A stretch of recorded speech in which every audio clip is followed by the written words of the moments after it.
So check this out. The Little Dolly Daydream, The Pride of Idaho. I seen this when I was looking through those um, blackface cards or posts they have on here. There's a song. Here's the lyrics to it, and this is actually they made this into a postcard cover. I thought that was weird, but you know, after watching Lexi's last video, there it makes sense. Um, you know what's going on, why they would already be out there in Idaho. You know, there was something else too. There's Moses Lake in Washington State.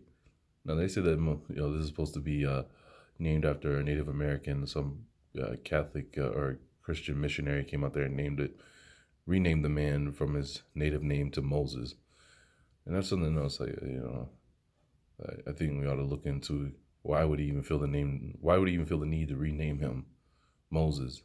And now there's a lake named after this Native American.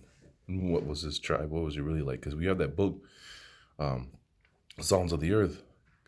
When those Native Americans out there in Washington State, there was one where he said, I am black, you are white. If you cut me, we both bleed red. When you speak, I do not understand you. When you speak, you do not understand me. Or however that goes. So we know it was not all the people that are out there now that, state they're the Indians of the land, for them to have that in a book now. There was something else, though. I was listening to Lex speak about the book of Nehemiah, right? And I was trying to find the video so I could show it to you that, he cracked something I couldn't figure out.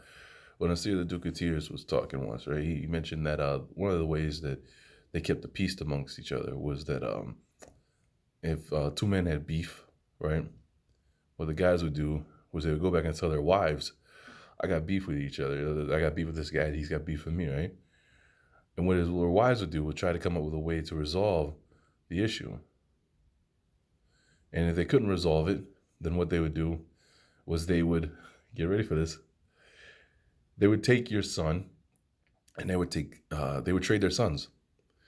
And for 10 years, the son had to live in the house of his father's enemy. And I was like, wait a minute. The Moors, they claim to be the Moabites and all that. I'm like, there it is. That's crazy. I've been trying to find the video, but I just can't find where he stated it. If I do, I'll try to put them together so you can see what I mean. I have something else too. I'll go ahead. I was thinking about this, right? Obama was talking about if he did state it that black has no standing at law, stuff like that. So I started thinking about, wait a minute, he studied at Stanford, right? Up until this point, I only known that Stanford was white supremacist university. If you couldn't get into was it Princeton or Yale, you would go to Stanford. It was your third option, right? Was it Dr. Cress Wellesley? She has that video where she's debating one of the professors from Stanford, and she talks about the Jews in Africa and stuff like that went back home to Germany.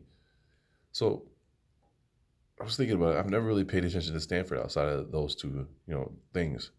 So I went to their website and started going through their library. They've got paintings and they have obviously books that have really interesting titles. So I want to show you the books from there, and I want to show you the books from Cornell that I think I found interesting. They have interesting titles.